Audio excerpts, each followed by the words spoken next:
Welcome back, IP4. I hope that you are doing great, you are staying safe, and you are staying home. Okay, today we are learning about research and presentation creation 3. Today is our lesson number 13 together, and I hope that you have done your homework and finished everything. Okay, why are research skills important? Why do you think research skills are important? Do you know? What do you think? Why do you think research skills are important? Can you guess? Any guess? Yes? No? Okay, I'll tell you. It's a vital part of writing process. What does that mean? It means it's very important before you start writing, you have to research before you do any research, any PowerPoint, anything, you have to research. They help to find information and create an outline for writing. So it helps you to find the information first, and also it helps you to create an outline for writing, or even when you want to make your presentation, it gives you an idea how to do it, how to organize your information. By developing organized and effective research methods, you'll be able to become knowledgeable in any field that you need to write about or to present about. So this research skill, it's good for, what it is good for, having research skills, is to help you to organize all your ideas and thoughts, and help you to have the proper knowledge, proper information to write about that topic or to create a presentation about that topic.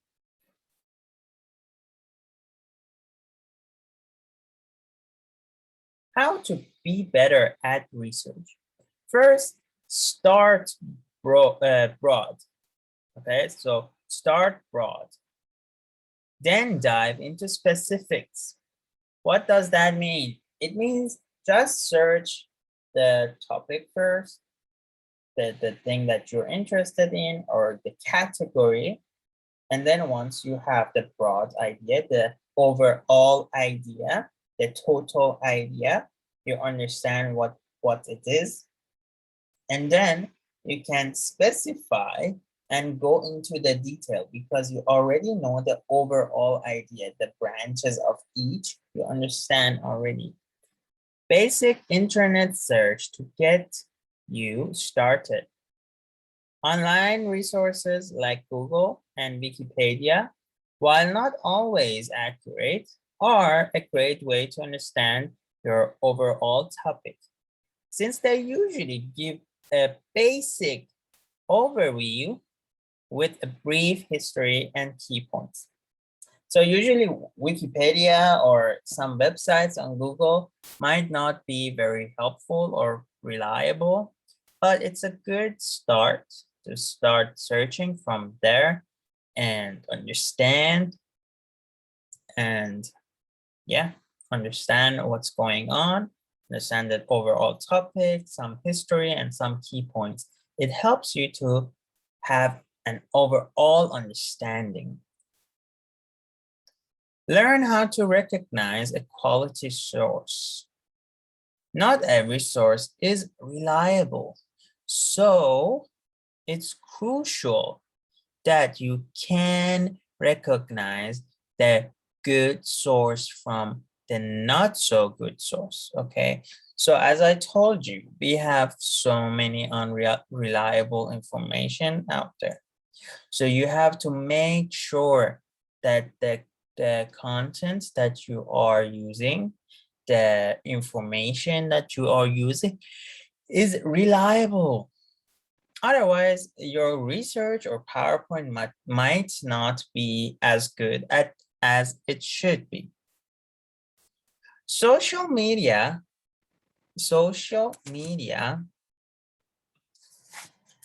like Facebook, YouTube, Instagram are not reliable information, are not reliable websites. Why is that?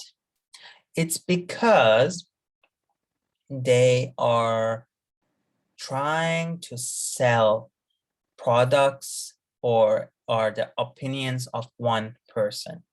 However, when you read an actual research, that will be a reliable content because they have done many research, many read and studied many other people's work until they wrote their own research. So for you now, you are very young at this age. So it's good if you can learn how to do it from now. It's good for your future. But this is not a big deal at the moment because you are so young. So it's good that you start practicing to trying using good and reliable information or quality content. Or if not, at least not to use social media as an information source.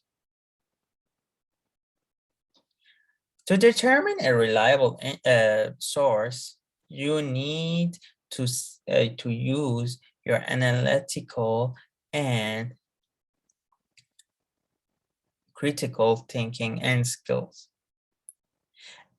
The things that you need to ask when you want to know if some information is reliable, you have to ask, does this source agree with other sources I have found? So you don't only use one source.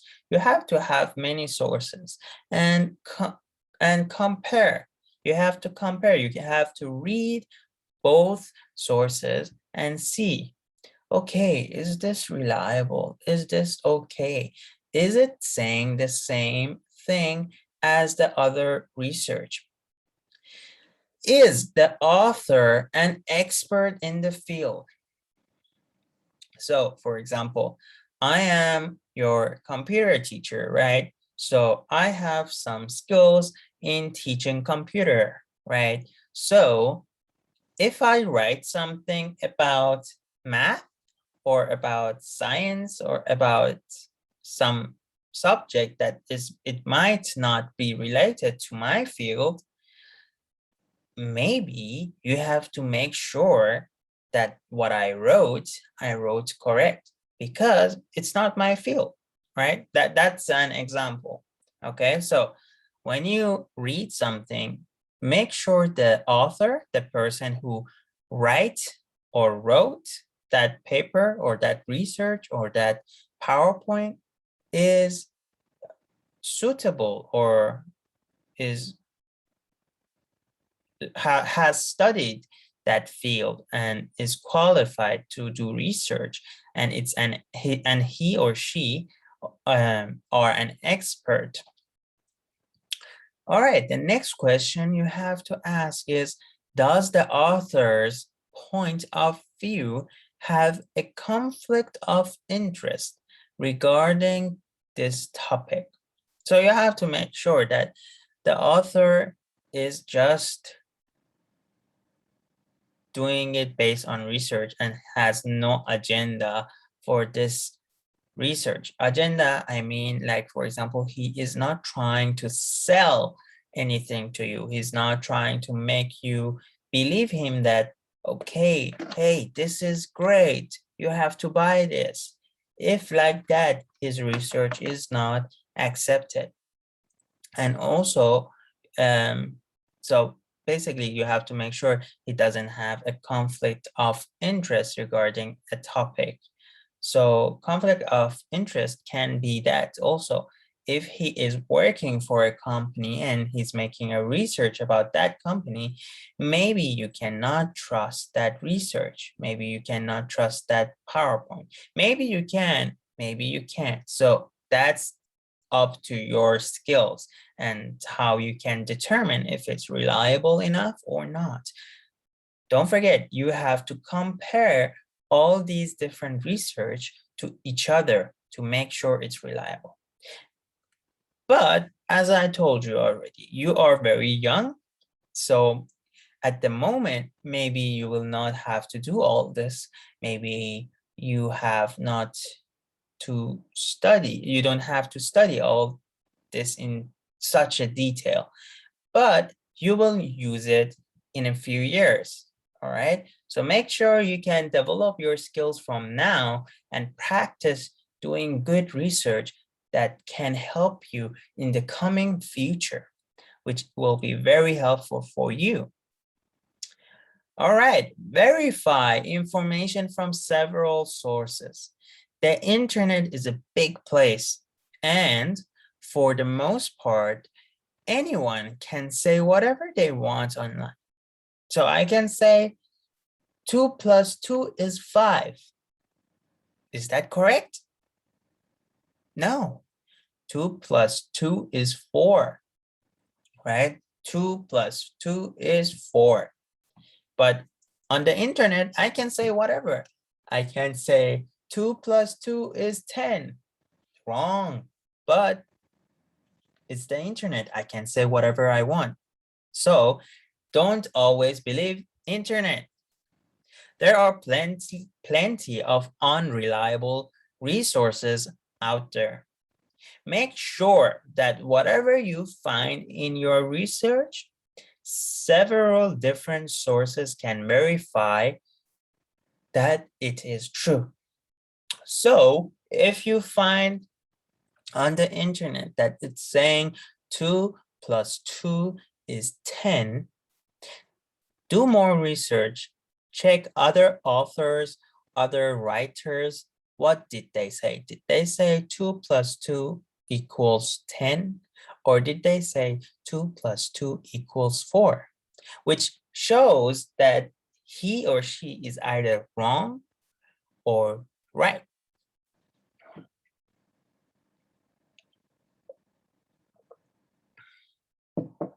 So make sure that at least 2 other places say something similar. So at least if 2 more websites or authors say that 2 + 2 is 10, then you can try to think that, okay, maybe this information is reliable.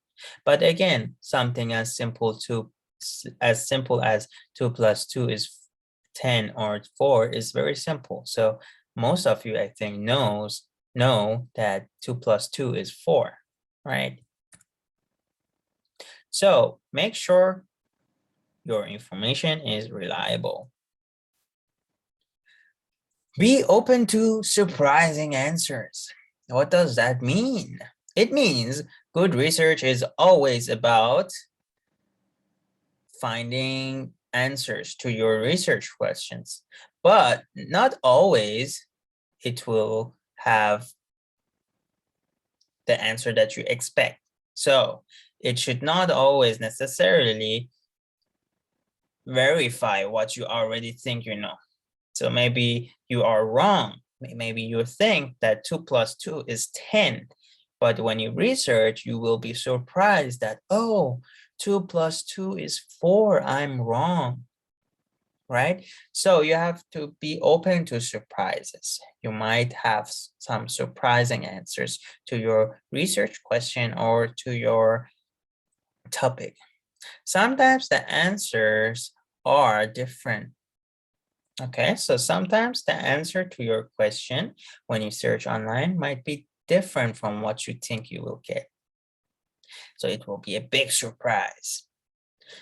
Now, another thing, stay organized is very important. During the data collection process, you'll be seeing a huge amount of information from web pages, websites, to PDFs, to videos, or any other source that you use. So when you do research, when you use PowerPoint, when you use Word, when you use browsers to do your research, search what dogs eat, for example, what do cats eat, or whatever you research. There are so many websites, PDFs, or videos out there that you can use. So you have to stay organized to make sure that you don't mix your information up. It's vital that you keep all of this information organized in some way to prevent yourself from losing something or not being able to cite something properly.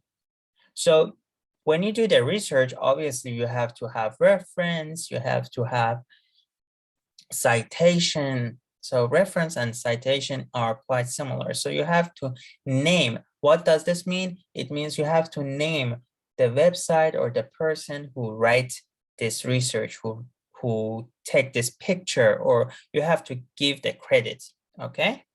You have to let them know, oh, okay, Amir made this presentation, or Chom made this presentation, or whoever, or what website or what company you take the picture from, what place you copy paste this text from.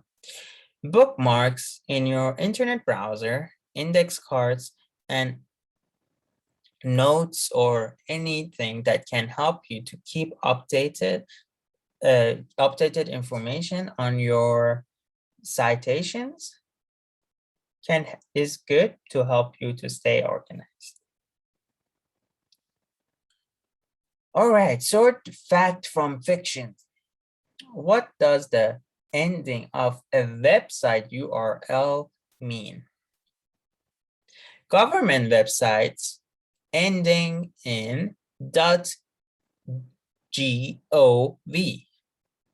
and educational sites ending in .edu usually are safe.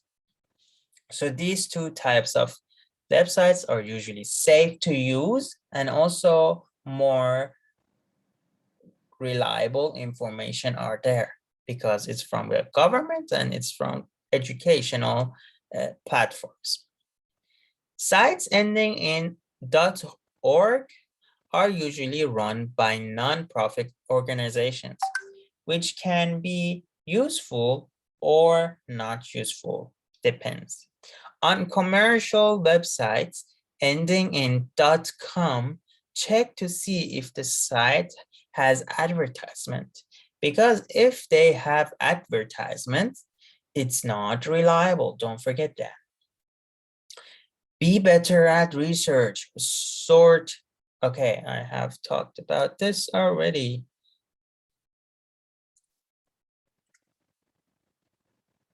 Okay, now about you.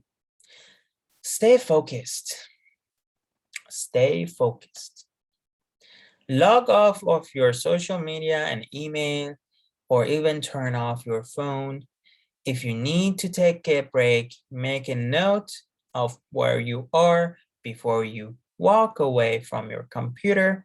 Make sure you save before you walk away, otherwise your computer is gonna crash and you have to start again.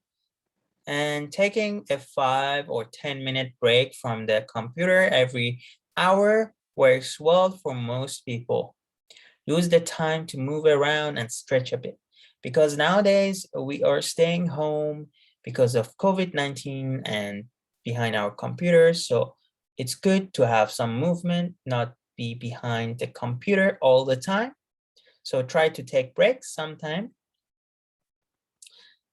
Okay, cite everything right, giving reference. So when you do research online, as I told you, it's easy to copy and paste, but don't forget to cite and give the reference and who it belonged to. Just remember this, the same way that your teacher can recognize your voice, most of them can recognize your voice in your writing also.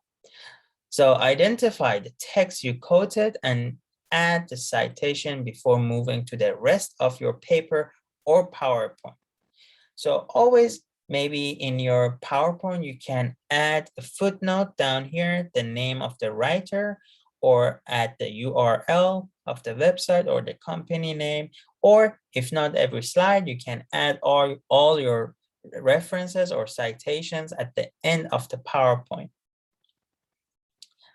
When you do research, use the Google tools to help you find better information faster and easier. Don't forget to use keywords. All right, for today's homework, I need you to do the worksheet online on Google Forms and do the worksheet there. And the due date for this homework is Thursday, 30th of September. Okay, that's all for today. I hope you are doing great, staying safe, and having a good day.